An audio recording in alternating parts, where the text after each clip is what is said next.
Japan झर्ने बित्तिकै बाहिरको मनोरम दृश्य त्यो हेर्दैखेरि अब यी कहाँ नै आएछु, अब के हुने हो, त्यसमाथि पनि आफूमा डर, अब बाहिर झलमल्ल भित्र अलमल्ल पनि होइला कि होइन, असहर त त्यही त हो नि, अब बाहिर झलमल्ल हुन्छ, अब भित्र आफ्नो भविष्य अलमल्लको सहरमा सङ्घर्ष गर्न आएको त्यो क्षणहरू अब सम्झिँदाखेरि एउटा सिकाइको अनुभवको रूपमा लिन्छु म होइन। अप्ठ्यारो भयो, बोल्न सकिएन, हाई मात्रै भन्न आउँथ्यो होइन, अब केही कुराहरू बुझिन्थ्यो। अनि अब विशेष गरी त जापानमा ट्रेन स्टेसनहरूमा चाहिँ एकदमै हराइने क्या। अनि एक दिन ट्रेनभित्र म त योकोहामा आएको हो, योकोहामा स्टेसनभित्र एउटा साथीले बोलाएको थियो र त्यहाँ गएको थिएँ होइन। यस्तो भयो कि म त्यो स्टेसनभित्र हराएँ क्या। एकदम साथीले भन्छ भिडियो कलमा यहाँ आइज भन्छ, म नयाँ मान्छे, त्यसले भन्ने ठाउँमा कसरी पुग्ने। नेपालबाट मसँग जापान आउने साथी जसले चाहिँ त्यो यामातोको इन्टरभ्यू दिइसके पछाडि त्यो ट्रेनको उसमा कति बेला भेटाउने, लास्ट ट्रेन स्पिड कुद्दै गर्दाखेरि जुन त्यो अब सिसा हुन्छ नि, उहाँ चाहिँ अगाडि छिर्ने ठाउँ होला भनेर ड्याङ्गै सिसामा ठोकिनु भयो क्या। पुर्लुकै उतानो त्यो राति उसलाई उठाएको, यहाँ यत्रो टुटुलको उठ्यो अनि उसलाई उठाएर हतारेर ट्रेन स्टेसन त पुग्यो। अनि अस्ति जसमा मैले यामातो गर्दाखेरि अलिअलि मोटाएको पनि थिएँ क्या, अरू दौडाउँथेँ। हजुर भनेपछि त्यो एउटा धेरैको एउटा मनस्थिति छ, यामातो काम गाह्रो छ, तर पनि हजुर यामातो काम पढ्दै गर्दा पनि एउटा मोटाउने समय पनि थियो है होइन। अहिले चाहिँ अब आइफोनै छ, अब देखायो नभन्नु होइन। अब एउटा यही किन्न सकिएछ, सम्पत्तिको नाममा पनि यही छ। त्यो ठुलो ल्यापटप हातमा पक्रिन पनि असहज हुने, म त्यसबाट पनि भिडियो गर्दै हिँड्थेँ, जुन चाहिँ पढ्नका लागि कलेजले दिएको थियो, जुन चाहिँ मेरो रहर त्यो चाहिँ कसरी बनाउन पाए हुन्थ्यो भन्ने मेरो कौतूहलतालाई चाहिँ म त्यो एउटा ल्यापटप मार्फत भिडियो कैद गर्थेँ। एप्लाई गरिदिएको थिएँ योकोहामामा। अनि टोकियोको स्कुलको काहीँ सिओई आउँछ, त्यो उल्लु बना होइन। एकदमै हो, कन्सल्टेन्सीहरूले चाहिँ विद्यार्थीहरूलाई ठग्ने काम गर्दै नगर्नु होइन। एकदमै तिनीहरू पनि पैसा धेर भएर बाआमाले उनीहरूको पैसा कहाँ सकौँ भनेर छोराहरूलाई। आदरणीय दर्शकवृन्द नमस्कार, म छु तपाईँको बिचमा आरजे विजय सुनार भने आज म जापानको टोकियोमा रहेको इकेबुकुरोबाट एकजना नेपाली व्यक्ति जो चिर परिचित हुनुहुन्छ पक्कै पनि, यो अनुहार देखेपछि धेरै नेपालीले चिनिसक्नु भएको छ, उहाँसँग हामी कुराकानी गर्ने क्रममा छौँ। आउनुहोस् उहाँलाई हामी स्वागत गर्नेछौँ। नमस्कार अनि स्वागत छ। नमस्कार, तपाईँलाई पनि धेरै धेरै धन्यवाद।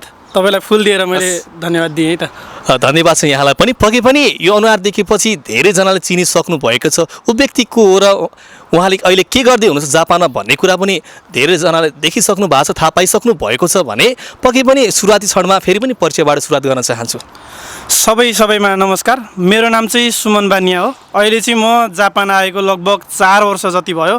मैले चाहिँ भर्खरै मेरो निहोङ्गो गएको र सेन्मन गएकोको पढाइ सकेर अहिले कामको भिजा सम्बन्धी जुन प्रोसेस चलिरहेको छ, लगभग 4 देखि 5 महिना भइसक्यो, अझैसम्म भिजा आएको छैन। अहिले पनि भिजाको वेटिङमै छु म। भनेपछि करिब तपाईँले अहिले निहोङ गएको सकाएर अर्थात् विद्यार्थी जीवन सकाएर तपाईँ वर्किङको लागि प्रक्रियामा हुनुहुन्छ। हजुर सर। विगत तपाईँ जापानमा कति वर्षदेखि बसोबास गर्दै हुनुहुन्छ अर्थात् विद्यार्थी जीवन जिउँदै हुनुहुन्छ? म चाहिँ 2022 सालमा जापान आएको थिएँ। लगभग त्यसलाई यसो जोड्दाखेरि चाहिँ लगभग 4 वर्ष पुरा हुन्छ। भनेपछि करिब 4 वर्ष विद्यार्थी जीवनको सङ्घर्ष गरेर तपाईँ अहिले वर्किङमा परिवर्तन गर्दै हुनुहुन्छ। हजुर सर। र सँगसँगै तपाईँ त विद्यार्थी जीवनमा आएको मान्छे, सुरुवाती क्षणमा चाहिँ कतिको गाह्रो थियो विद्यार्थी जीवन? अब गाह्रोको त कुरै नगरौँ सर, अब हामी नेपाली होइन, अब यो विकसित देशमा हामी विकासोन्मुख देशबाट आउने मान्छेहरूलाई पक्कै पनि गाह्रो हुन्छ नै। यहाँको रहन सहन बसोबास अनि यहाँको दुनियाँ यो हुन्छ नि, विकसित सहरहरू एकैचोटि त्यो प्लेनबाट जापान झर्ने बित्तिकै बाहिरको मनोरम दृश्य त्यो हेर्दैखेरि अब यी कहाँ नै आएछु, अब के हुने हो, त्यसमाथि पनि आफूमा डर होइन। त्यसमाथि पनि आफूमा अझै छ नि त, हामीले यहाँ जिम्मेवारी लिएर आएका छौँ, त्यो जिम्मेवारी निभाउन सकिने हो कि होइन। अब बाहिर झलमल्ल भित्र अलमल्ल पनि होइला कि होइन, असहर त त्यही त हो नि, अब बाहिर झलमल्ल हुन्छ, अब भित्र आफ्नो भविष्य अलमल्लको सहरमा सङ्घर्ष गर्न आएको त्यो क्षणहरू अब सम्झिँदाखेरि एउटा सिकाइको अनुभवको रूपमा लिन्छु म। एकदम पक्कै पनि जापान आउँदै गर्दाखेरि सुरुवाती क्षणमा भाषाले गर्दा समस्या भयो होला, अर्थात् पैसाले गर्दा पनि समस्या भएका ती पलहरू कस्ता लाग्छ हजुरलाई? अब पक्कै पनि कसैको देश जाँदाखेरि होइन, आफ्नो देश छोडेर अरूको देश जाँदाखेरि त्यो देशको भाषा जान्नु सबैभन्दा ठुलो कुरा हो, त्यो अपरिहार्य पनि छ। अब सुरुमा अब लगभग मैले भनौँ N5 पढेको थिएँ। त्यो पढ्दाखेरि मैले एउटा इक्जाम दिएको थिएँ नेपालमा, त्यो चाहिँ अब पास गरेको थिएँ। त्यस पछाडि जापानमा आएँ। जापान आइसके पछाडि जापानिजहरूसँग कन्भर्सेसन गर्न पर्यो, जहाँ चाहिँ मेरो दैनिक क्रियाकलाप, दैनिक जिन्दगीहरू चाहिँ सहज बनाउनका लागि मैले उनीहरूसँग कुरा गर्न सकेँ, उनीहरूसँग बोल्न सकेँ, उनीहरूले भनेका कुराहरू मैले बोल्न सकेँ र उनीहरूले भनेका कुराहरूलाई मैले फर्काउन सकेँ भने नै मेरो जापानको जुन दैनिक जीवन सहज हुने हो होइन। अप्ठ्यारो भयो, बोल्न सकिएन, हाई मात्रै भन्न आउँथ्यो होइन। अब केही कुराहरू बुझिन्थ्यो। अनि अब विशेष गरी त जापानमा ट्रेन स्टेसनहरूमा चाहिँ एकदमै हराइने क्या। अनि एक दिन ट्रेनभित्र म त योकोहामा आएको हो, योकोहामा स्टेसनभित्र एउटा साथीले बोलाएको थियो र त्यहाँ गएको थिएँ होइन। यस्तो भयो कि म त्यो स्टेसनभित्र हराएँ क्या। एकदम साथीले भन्छ भिडियो कलमा यहाँ आइज भन्छ, म नयाँ मान्छे, त्यसले भने ठाउँमा कसरी पुग्ने। अनि त्यस पछाडि जापानिज एउटा बोलाएँ। अब जापानमा फेरि जापानिजहरू बोलाउने बित्तिकै हामी जस्तो सहज हुँदैनन् क्या। उनीहरू बाङ्गिने, कोल्टिने, अनि इयरफोन लगाइदिने, नसुने जस्तो गरिदिने, पछाडि फर्किने, त्यो तरिकाका हुन्छन्। तर पनि एकजनाले फर्काउला, दुईजनाले फर्काउला, कसैमा त सहयोगी भावना हुन्छ नि त मान्छेमा। अनि जसमा चाहिँ मैले एकजना जापानिज पाएको थिएँ, उहाँले चाहिँ मैले अलिअलि यसो भाषा नबुझे पनि उसलाई बुझाउन चाहिँ सकेँ। अनि उसले मलाई यहाँ पुर्याइदिएन भनेपछि एउटा भित्ताको फोटो हेरेर उसले चाहिँ मलाई साथी भाषामा पुर्याइदिएको थियो क्या। हजुर। र जापानमा त विद्यार्थी जीवन जिउँदै गर्दाखेरि एउटा एक्स्ट्रा काम पनि गर्नुपर्ने हुन्छ। त्यो नभए भने यहाँ महँगी सहरमा जीवनयापन गर्नको लागि निकै नै कठिनाइ हुने गर्छ। त्यो समयमा तपाईँले काम पाउनुको लागि के कतिको गाह्रो भएको थियो? मैले जापान आउने बित्तिकै चाहिँ काम पाउनलाई जुन त्यो समयमा त्यति गाह्रो थिएन। जुन बेलामा जापान आएको थिएँ है, अब हामीभन्दा पहिले आउनेहरूलाई त यत्तिकै समस्या थिएन। त्यति बेला एकदमै बिरलै रूपमा मानिसहरू जापान आउने गर्दथे। जब कोरोना आयो होइन, कोभिड-19 आयो, त्यस पछाडि कोभिड आइसके पछाडि एकैचोटि 9वटा इन्टेकका विद्यार्थीहरू जापानमा आए, जसमा हामी चाहिँ अन्तिम 9वटा इन्टेकका विद्यार्थी थियौँ होइन। त्योभन्दा 8वटा इन्टेकका विद्यार्थीहरू आइसकेका थिए, जसमा चाहिँ म अक्टोबर इन्टेकमा जापान आएको थिएँ। जापानमा चाहिँ त्यसभन्दा अगाडि आउने विद्यार्थीहरू चाहिँ सबै ग्रेजुएसन भइसकेका थिए, सेन्मन गएको अथवा दाइ गएको, उनीहरूले पढाइ सकिसकेका थिए। कोभिड चल्दै थियो, तर कोभिडको बावजुद पनि उनीहरूको जुन शैक्षिक सत्र ती वर्षहरू चाहिँ रोकिएका थिएनन्। उहाँहरूले त्यो शैक्षिक सत्र सकिसक्नु भएको थियो, ग्रेजुएसन भइसके पछाडि अब हामी आइसकेपछि त अब कम्पनीहरूमा सबै खाली हुन्छ, मान्छेहरूले कम्पनीलाई मान्छे चाहिरहेको हुन्छ। त्यो बेलामा म पढेँ, जसमा चाहिँ मैले जापान आएको 3 दिनभित्रमा सबै डकुमेन्टहरू बनाएर 5 दिनको दिन चाहिँ म जापानको हानेदा एयरपोर्टको त्यो यामातोमा इन्टरभ्यूका लागि गएको थिएँ। केही पनि आउँदैन थियो। अनि साथीको सेउखा थियो होइन। साथीले के भनेको थियो भन्दाखेरि केही सोध्दैन, त्यस्तो उस्तो हाई भन्दै मात्रै पनि हुन्छ भनेको थियो। अब गइयो, अब यसो उसो गरियो। अनि हाम्रो हानेदा एयरपोर्टमा चाहिँ, हाम्रो हानेदाको यामातोमा चाहिँ तपाईँको जुन दिन इन्टरभ्यू लिन्छ त्यही दिन चाहिँ यामातोको कार्ड बनाएर दिन्थ्यो क्या। अनि म त्यही दिन कार्डहरू दियो। अनि त्यसपछि जुत्ता नपायो, अनि जुत्ता पनि नापे पछाडि अब त काम फिक्स भयो भनेर अनि खुसी भएर निक्ल्यौँ। रातिको 9 बजेको इन्टरभ्यू थियो। त्यस पछाडि ट्रेन स्टेसन जानुपर्ने, केही पनि आउँदैन थियो क्या ट्रेन चढ्नलाई। एउटा साथी थियो, अनि एउटा म्यानमारको केटी थियो, हामी 3 जना थियौँ। अनुभव एकदमै मिठो छ है, सबैजनाले सुनिदिनु होला। अनि इन्टरभ्यू सकेर हामी बाहिर निक्लेर ट्रेन स्टेसनको गन्तव्यतिर लाग्यौँ। ट्रेन स्टेसनमा जाँदै गर्दाखेरि जापानबाट मसँगै आउने एकजना साथी हुनुहुन्थ्यो, नेपालबाट मसँग जापान आउने साथी, जसले चाहिँ त्यो यामातोको इन्टरभ्यू दिइसके पछाडि त्यो ट्रेनको उसमा कति बेला भेटाउने, लास्ट ट्रेन स्पिड कुद्दै गर्दाखेरि जुन त्यो अब सिसा हुन्छ नि, उहाँ चाहिँ अगाडि छिर्ने ठाउँ होला भनेर ड्याङ्गै सिसामा ठोकिनु भयो क्या। पुर्लुकै उतानो त्यो राति उसलाई उठाएको, यहाँ यत्रो टुटुलको उठ्यो। अनि उसलाई उठाएर हतारेर ट्रेन स्टेसन त पुग्यौँ। अनि त्यो कामाता स्टेसनमा आइसके पछाडि हामी जान पर्ने योकोहामातिर। हजुर। त्यहाँ चाहिँ कस्तो हुन्छ भने सिनागावा जाने र योकोहामा जाने ट्रेन चाहिँ उताबाट डाइरेक्ट आयो भने चाहिँ उल्टो घुमेर गइदिन्छ क्या ट्रेन। यताबाट आउँदाखेरि उता थियो अगाडि, तर जाँदाखेरि यताबाट अगाडि गइदियो क्या। अनि त्यो बेलामा चाहिँ हामी झुकिएर सिनागावातिर गयौँ। अनि हामीले ट्रेन पाएनौँ। सिनागावासम्म गएपछि अन्तिम ट्रेन बन्यो। अनि के गर्ने भन्दाखेरि बाहिर निक्लेर ट्याक्सी कुर्न थाल्यौँ। हजुर। ट्याक्सीलाई भनेको ट्याक्सीले हामीलाई लगभग घरसम्म त पुगाइदियो, तर 12,000 रुपियाँ लाग्यो क्या त्यति बेला। पक्कै पनि जापान आउँदै गर्दा सुरुवाती क्षणमा नेपालबाट लिएको रकम अचानक 12,000 को ठक्कर पर्दाखेरि चाहिँ तपाईँले कस्तो लाग्यो? यता समयको अभाव भइदिरहेको समयमा त्यही माथि काम छैन। 12,000 भनेको त्यति बेला मेरो लागि सानो रकम थिएन एकदमै। तपाईँको जापानमा चाहिँ ट्याक्सी गाडी चढ्नु पऱ्यो भने चाहिँ तपाईँको त्यो जुन जेब्रामा रातो बत्ती बल्छ नि त्यो बत्ती बलेको बेलामा चाहिँ उनीहरूको मिटरबाट पैसा चलिरहेको हुँदो रहेछ क्या त्यो अनुसार त्यति बेलाको समयमा हाइवेबाट जाँदाखेरि बाटो खाली हुँदाखेरि पनि त्यहाँ पुग्दासम्म 12,000 उठेको थियो तर एकजना बराबर 4,000 जति तिर्नु परेको थियो जसमा 4,000 पनि एकैचोटिमा गाडीले तिर्दाखेरि अनि टोटलमा 12,000 को त्यो रकम निक्लिँदा एकदमै म त त्यो त्यति धेरै महँगो त्यत्रो खर्च एउटा अचम्मै लागेको थियो क्या पक्कै पनि तपाईँले सुरुवाती क्षणमा चाहिँ यामातोबाट एउटा जापानको सङ्घर्षको पल सुरु गर्नुभयो त्यो पनि विद्यार्थी जीवनमा र यामातो भन्दा बित्तिकै नेपालीको एउटा भनौँ न नेपालीले बुझ्ने भनेको चाहिँ एकदमै जटिल काम छ जापानमा तपाईँलाई चाहिँ यामातो गरेको छ तपाईँ एउटा विद्यार्थी जीवन सँगसँगै पढ्नु पनि पर्ने समस्या कतिको गाह्रो थियो त्यो क्षणहरू पढाइ सँगसँगै कामको तिपलहरू अब पढाइ सँगसँगै काम गर्नुपर्दा त जति नै सजिलो काम कुर्सीमै बसेर ल्यापटपै चलाउने काम भए पनि गाह्रो चाहिँ हुन्छ होइन आफूले समय दिनुपर्छ होइन हामीले समय दिए बापत हामीलाई चाहिँ उनीहरूले स्यालेरी पेमेन्ट गर्ने हुन् अब जसमा चाहिँ अब मेहनत गरियो यो यामातो सुरु गरियो अब यामातोमा मान्छेले भन्ने बित्तिकै अरूले सोच्ने यामातोमा भारी काम गर्नुपर्छ एकदमै गाह्रो हुन्छ भन्ने सोच्नुहुन्छ तर मलाई चाहिँ त्यस्तो थिएन म चाहिँ कोमोनो भन्ने ग्रुपमा काम गर्थेँ जसमा चाहिँ मेरो त्यो पेपरहरू युबिनको पेपरहरू चाहिँ मैले हेर्न पर्थ्यो नागासी पनि गर्न पर्थ्यो कहिलेकाहीँ इखाइमा पनि जान्थ्यो इखाइमा चाहिँ अलिकति भारी काम हुन्छ जसमा चाहिँ खाद्यान्न वस्तु पानी होइन अब चामल इत्यादि रुमका सामानहरू होइन घरका सामानहरू सिमेन्ट गाडीका टायरहरू गाडीका पार्ट पूर्जाहरू जति पनि दैनिक जीवनमा मानिसहरूले प्रयोग गर्ने अथवा कुनै कम्पनीले प्रयोग गर्ने सामानहरू हुन्छन् नि ती सबै सामानहरू आउने भएका कारणले चाहिँ इखाइमा चाहिँ त्यो एक तलामा चाहिँ एकदमै भारी हुन्थ्यो म चाहिँ 3 तला सानखाइमा काम गर्थेँ मलाई चाहिँ भनौँ न धेरै नै सहज थियो जसमा मैले यामातो गर्दाखेरि अलिअलि मोटाएको पनि थिएँ क्या अरू दौडाउँथेँ हजुर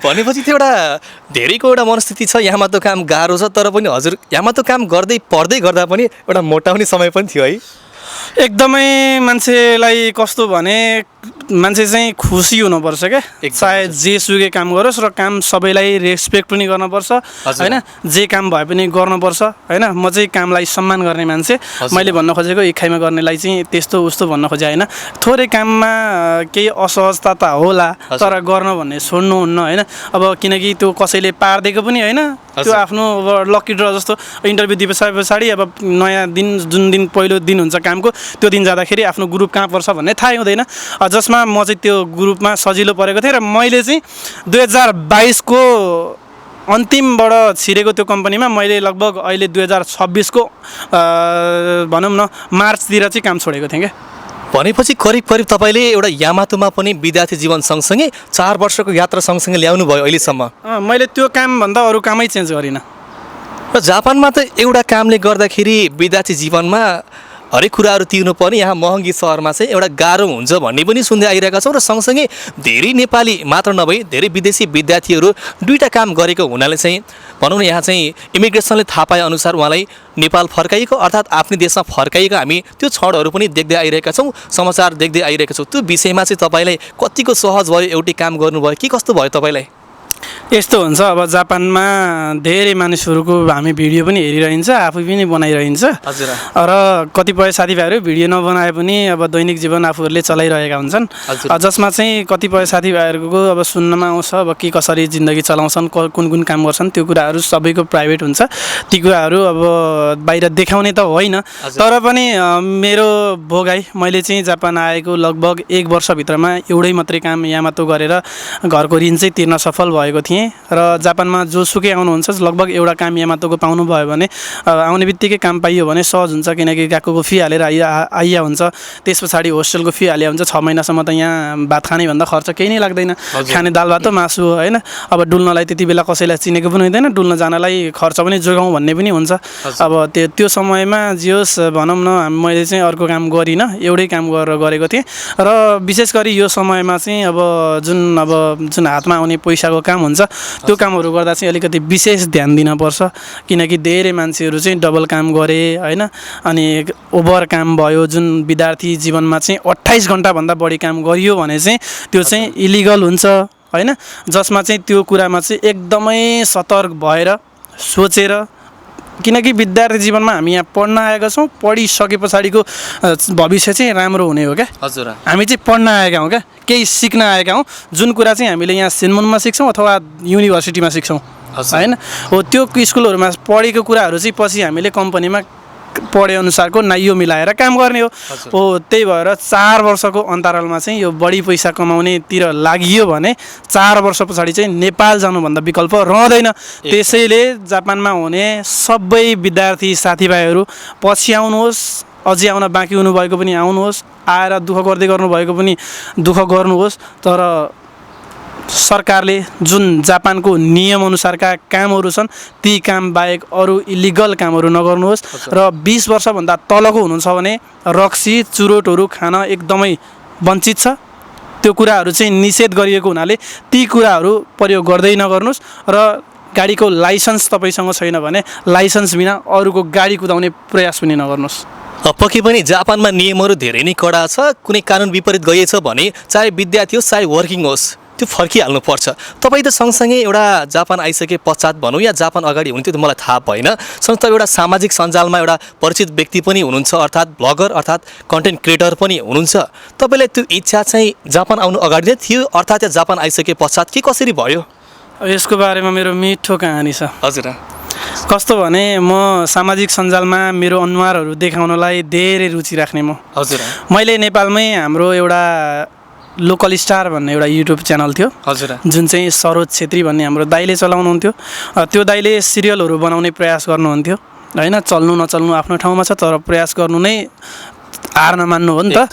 हो त्यो समयमा एकदमै हामीले सिरियलहरू बनायौँ जुन चाहिँ झिम्के सिरियलहरू थियो। हजुर अनि ती सिरियलहरू बनायौँ जसमा राजनीतिक कुराहरू थिए, जुन अरूका क्यारिकेचरहरू थिए, जुन दैनिक जीवनमा हामीले गर्ने क्रियाकलापहरूलाई समेटेर हामीले एउटा 15-20 मिनटको हामीले चाहिँ भिडियो बनाउँथ्यौँ। हो त्यति बेलादेखि नै रुचि राख्दै अनि म जापान प्रस्थान गरेको थिएँ। जापान आइसके पछाडि पनि मसँग राम्रो फोन थिएन होइन। अहिले चाहिँ अब आइफोनै छ, अब देखायो नभन्नु होइन। अब एउटा यही किन्न सकिएछ, सम्पत्तिको नाममा पनि यही छ, जसमा चाहिँ म अहिले दैनिक रूपमा यसैबाट भिडियो बनाउने गर्छु। तर मैले यो किन्नुभन्दा अगाडि चाहिँ मसँग रहर थिए तर मसँग साधन थिएनन् एकदम। जुन मैले त्यति बेला मलाई निहोङ्गो गएकोले एउटा ल्यापटप, जुन त्यसलाई के भन्छ ल्यापटपै भन्छ होइन, त्यो दिएको थियो। त्यो ल्यापटपबाट चाहिँ म दैनिक रूपमा आफ्ना क्रियाकलापहरू देखाउनलाई म त्यो ठुलो ल्यापटप हातमा पक्रिन पनि असहज हुने, म त्यसबाट पनि भिडियो गर्दै हिँड्थेँ। जुन चाहिँ पढ्नका लागि कलेजले दिएको थियो, जुन चाहिँ मेरो रहर त्यो चाहिँ कसरी बनाउन पाए हुन्थ्यो भन्ने मेरो कौतूहलतालाई चाहिँ म त्यो एउटा ल्यापटप मार्फत भिडियो कैद गर्थेँ, जुन चाहिँ मैले युट्युबमा र टिकटकहरूमा पनि राखेको थिएँ। त्यस पछाडि त दैनिक रूपमा म भिडियोहरू बनाउँदै अगाडि बढ्दै गएँ। बनाउन चाहिँ छोड्नु हुँदो रहेनछ। अब एउटा भिडियो नचले पनि अर्को भिडियो नचले पनि अब कुनै न कुनै बेला अल्गोरिदमले चाहिँ भिडियोहरू माथि पुर्याउँदो रहेछ हाम्रो दर्शकहरूसम्म भन्ने लाग्छ। अहिले मसँग पनि धेरै आमा बुवा दाजुभाइ दिदीबहिनीहरू जोडिनु भएको छ। जतिजना जोडिनु भएको छ उहाँहरू मेरो घरको फ्यामिली हुनुहुन्छ, मेरो घरको परिवार हुनुहुन्छ। मैले केही कुरा गर्दा अथवा कहीँ जाँदा अथवा मैले दैनिक जीवनमा गरिरहेका क्रियाकलाप, ममा परेका समस्याहरू र मैले गरेका हर क्रियाकलापहरू चाहिँ म उहाँहरूलाई पनि सुनाउँछु, उहाँहरूसँग सरसल्लाह पनि लिने गरेको छु। भनेपछि तपाईँले भिडियो बनाउँदै गर्दा अर्थात् सामाजिक सञ्जालमा जोडिँदै गर्दा सङ्घर्षका समयमा चाहिँ ल्यापटपबाट पनि भिडियो बनाउनु भयो होइन त? मैले बनाएँ। कतिको गाह्रो थियो ल्यापटपबाट भिडियो बनाउँदै एउटा पब्लिकको बिचमा भ्लगिङ गर्दै हिँड्दाका पलहरू? त्यो त अब के भन्ने, अब जस्तो छ परिस्थिति होइन, त्योसँग चाहिँ डराउनु हुन्न। परिस्थिति जस्तो सुकै होस् त्यसलाई चाहिँ स्वीकार्नुपर्छ भन्ने मेरो चाहिँ मान्यता।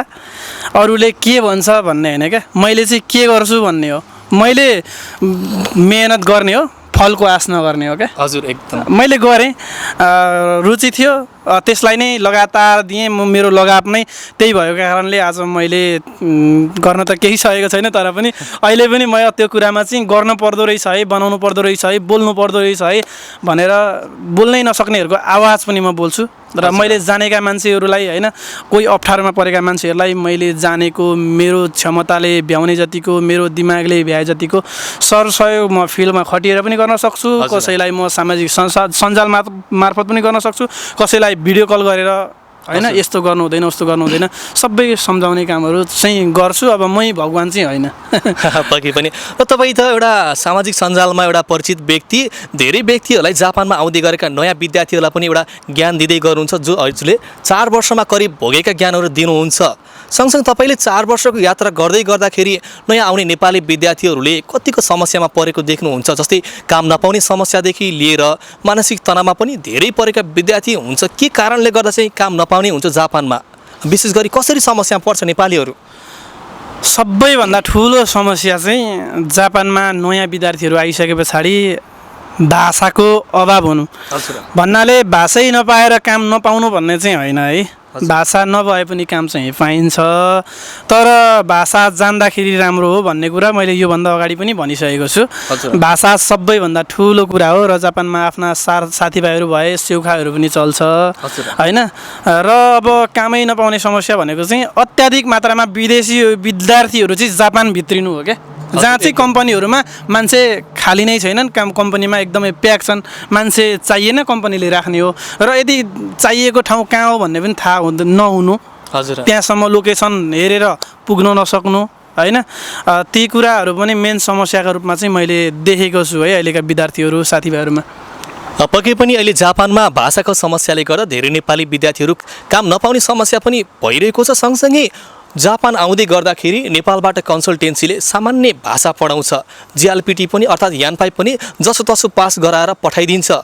र सँगसँगै जापान पठाउँदै गर्दाखेरि नेपालबाट कन्सल्टेन्सीले टोकियो सिटीमा पठाउँदैछु अर्थात् मेन सिटीमा पठाउँदैछु भनेर एउटा गाउँ एरियामा पठाउने गर्छ, अर्थात् कामै नपाउने ठाउँमा, अर्थात् गएकोबाट पनि विद्यालयबाट धेरै टाढा पठाउने गर्छ।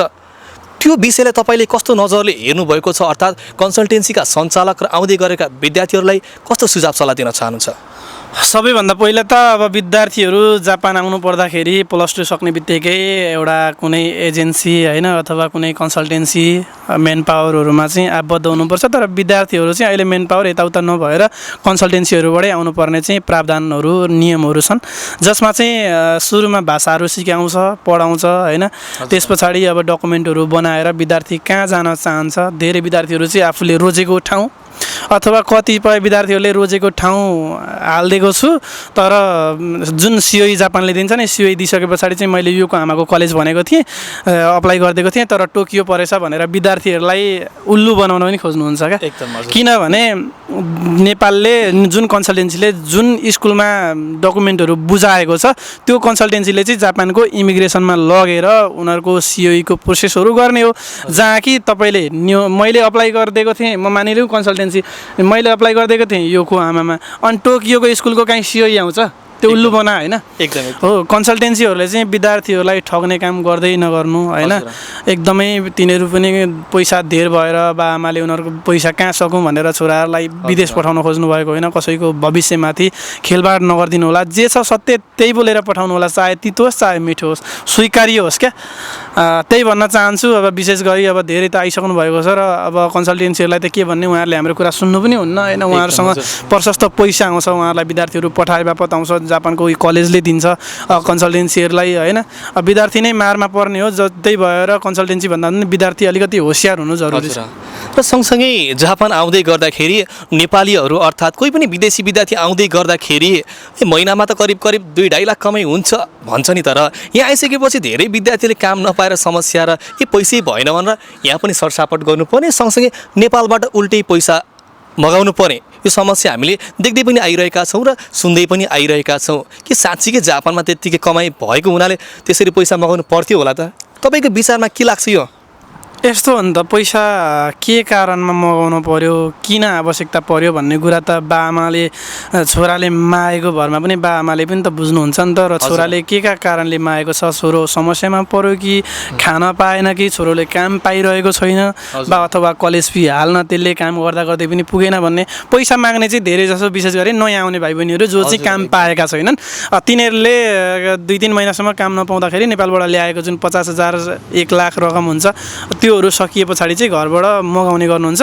नभए भनेको लगभग अब अरू त त्यही हो, पढाइको खर्चमा विद्यार्थीहरूलाई यहाँ गाह्रो भयो, कामै पाउनु भएन भन्ने कुराहरूमा चाहिँ नेपालबाट पैसा मगाएको चाहिँ मैले देखेको छु। अब फजुल खर्च त अब त्यो उहाँहरूले अब आफ्नो कसरी गर्नुहुन्छ भन्ने कुरा त म नि अब भन्न सक्दिनँ, उहाँ ठेका नि लिन सक्दिनँ होइन। अब त्यो त उहाँहरूकै खर्च हो, उहाँहरूकै पैसा हो। अब त्यसमा जिम्मेवारी चाहिँ हामी होइदैनौँ, यस्तो गर्नु हुँदैन भन्ने कुरामा सम्झाउन बुझाउन सकिन्छ। तर नेपालमा त कन्सल्टेन्सी सञ्चालकहरूले चाहिँ यो महिनाको 2-2.5 लाख कमाइ हुन्छ भन्छ, तर यहाँ आइसकेपछि कि साँच्चीकै 2-2.5 लाख कमाइ हुने गर्छ र सँगसँगै बचाइ त्यति हुन्छ होला त?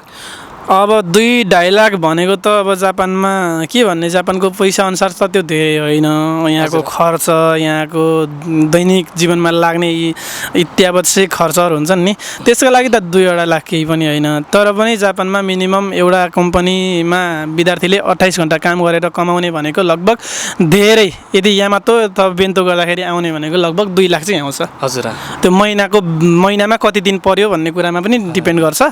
जस्तै अब महिनामा 18-19 दिन पऱ्यो भने त 2 लाख पनि कट्छ। त्यही हो, अब कमाउनु ठुलो कुरा होइन, बचाउनु चाहिँ सबैभन्दा ठुलो कुरा हो। पक्कै पनि जापानमा नेपाली विद्यार्थी होस् चाहे जो सुकै होस्, कमाउनु ठुलो कुरा होइन, बचाउनु ठुलो कुरा हो।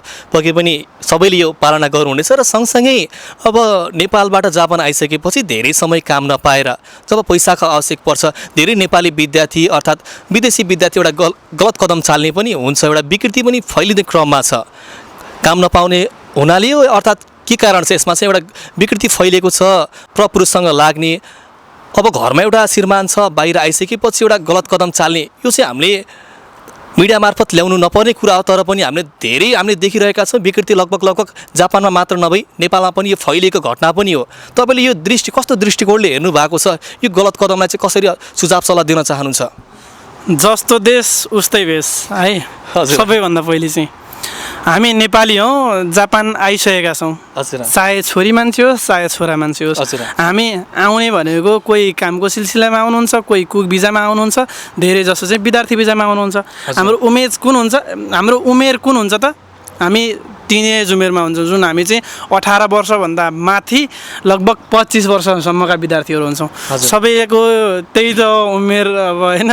अब कथाले माग्छ नै, कथाले माग्यो भन्दैमा पनि अब कसरी अब आफूले होइन त्यो कौतूहलतालाई मेट्ने, कसरी आफूलाई सम्हाल्ने होइन, म को हुँ, मैले के गर्नुपर्छ, के गर्नु हुँदैन भन्ने कुरा चाहिँ विद्यार्थीले सिक्नुपर्छ।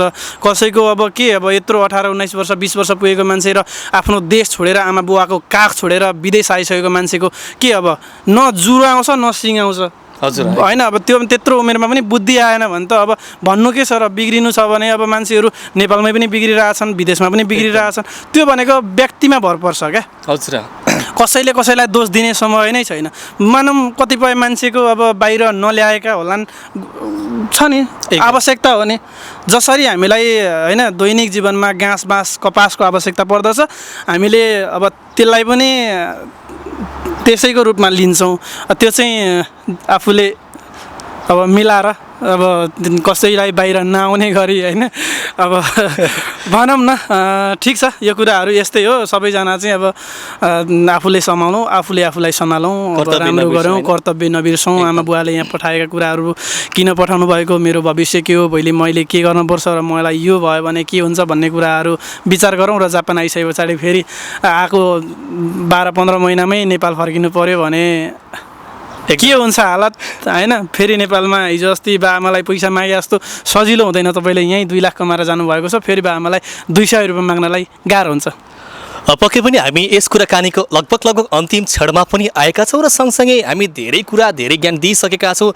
यो नियमहरू तपाईँले सुनिसकेका कुराहरू पालना गर्नुहुनेछ भन्ने पनि आशा राख्दै अब आउँदै गरेका नेपाली विद्यार्थी र सँगसँगै भर्खर आउँदै गरेका नेपाली विद्यार्थीलाई तपाईँले सुझाव सल्लाह प्रतिक्रिया के दिन चाहनुहुन्छ? ठिक छ, तपाईँलाई जुन देश जान मन लागेको छ अब जानुपर्छ एकचोटि जागिर खान सक्यो भने जागिर खाने सकिएन भने एकचोटि चाहिँ छोरो मान्छे अथवा छोरी मान्छे होस् विदेश जानपर्छ हजुर एकदम एउटा विदेश सिकाइ हो अनुभव हो र कतिपय मान्छेको भविष्य बनिएको पनि छ र बनाउन पनि आउनुभएको छ अब दुःख गर्नलाई एकचोटि विदेश आउनुपर्छ यदि तपाईँको रोजाइको ठाउँ यही जापानै बन्यो तपाईँ वर्किङ भिजामा आउन सक्नु भएन तपाईँ स्टुडेन्टमै आउन चाहनुहुन्छ भने पनि अब पैसा चाहिँ लाग्छ ऋण लाग्छ त्यो ऋण अहिलेसम्म घरमा थिएन होला त्यति ऋण लागेको तपाईँ आएपछि घरमा 15 लाख ऋण एकदम थपिएको छ त्यो घरको ऋण होइन त्यो तपाईँको थाप्लोमा चाहिँ बाउले राखिदिनु भएको त्यो बाउको जिम्मेवारी तपाईँको काँधमा थमाउनु भएको बुवाले त्यसलाई नबिर्सौँ आउनुहोस् सँगै दुःख गरौँ सँगै मेहनत गरौँ यदि केही अप्ठ्यारोमा पर्नुभयो होइन अथवा काम पाउनु भएन अब यदि तपाईँलाई केही कुराहरूमा असहज भयो भने सम्पर्क पनि गर्न सक्नुहुन्छ जापानमा सकेको हामी गर्नेछौँ नसकेको कुरामा त अब के गरौँ अब तपाईँहरूलाई हामीले भन्ने नै छौँ हामी झुक्क्याएर नाना थरी बोलेर हामी तपाईँहरूलाई पनि भ्रममा चाहिँ पार्ने छैनौँ एकदम हस् समय दिनुभएकोमा विशेष आभार व्यक्त गर्न चाहन्छु एकदम तपाईँलाई पनि धेरै धेरै धन्यवाद छ यहाँसम्म आएर तपाईँले एउटा मलाई बोल्ने अवसर दिनुभयो मेरा कुराहरू चाहिँ एउटा तपाईँको प्लेटफर्म मार्फत होइन तपाईँले आफ्नो सोसल मिडियामा राख्नका लागि एउटा भिडियो बनाउने मलाई पनि एउटा अवसर दिनुभयो जसमा चाहिँ धेरै दर्शक महानुभावहरूले हेर्नुहुनेछ र मिठो प्रतिक्रिया दिनुहुनेछ र यदि अब जे जस्तो हुन्छ प्रतिक्रिया दिनु होला होइन जस्तो लाग्छ त्यस्तै जस्तो आउँछ त्यस्तै प्रतिक्रिया दिनु होला र उहाँ पनि एकदम अहिले सङ्घर्ष गर्ने प्रक्रियामा हुनुहुन्छ उहाँ पनि भर्खर जापानमा अहिले सेन्मन गएको है हजुर उहाँ पनि अहिले सेन्मन गएको पढ्दै हुनुहुन्छ विद्यार्थी लाइफमा अब दुःख गर्दै सङ्घर्ष गर्दै रातभरि काममा गएर घरमा यसो पाकेको कुरा खान नपाउँदैकन फेरि झोला टिपेर कलेज हिँड्न पर्छ निदाउन पाइँदैन होइन घर परिवारको तनाव आफ्नो भविष्यको तनाव होइन दुनियाँ थरीको टेन्सन लिएर पनि जिन्दगी चाहिँ यो हार होइन यो सिकाइ हो भन्दै हिँडिरहनु भएको छ र सोसल मिडियाहरू पनि उहाँले चलाइरहनु भएको छ र उहाँलाई पनि तपाईँहरूले फलो गरेर साथ दिनु होला होइन उहाँ पनि एउटा हुन्छ नि एउटा एउटा एकदम के त्यो म चाहिँ यसमा केही गर्छु भन्ने उहाँमा पनि हुटुटी चाहिँ मैले देखेको छु होइन अनि उहाँलाई पनि सबैले फलो गरेर साथ दिनु होला र माया धेरै गरिदिनु होला सबैमा फेरि पनि म तपाईँहरूलाई हार्दिक धन्यवाद ज्ञापन गर्दछु हस् धन्यवाद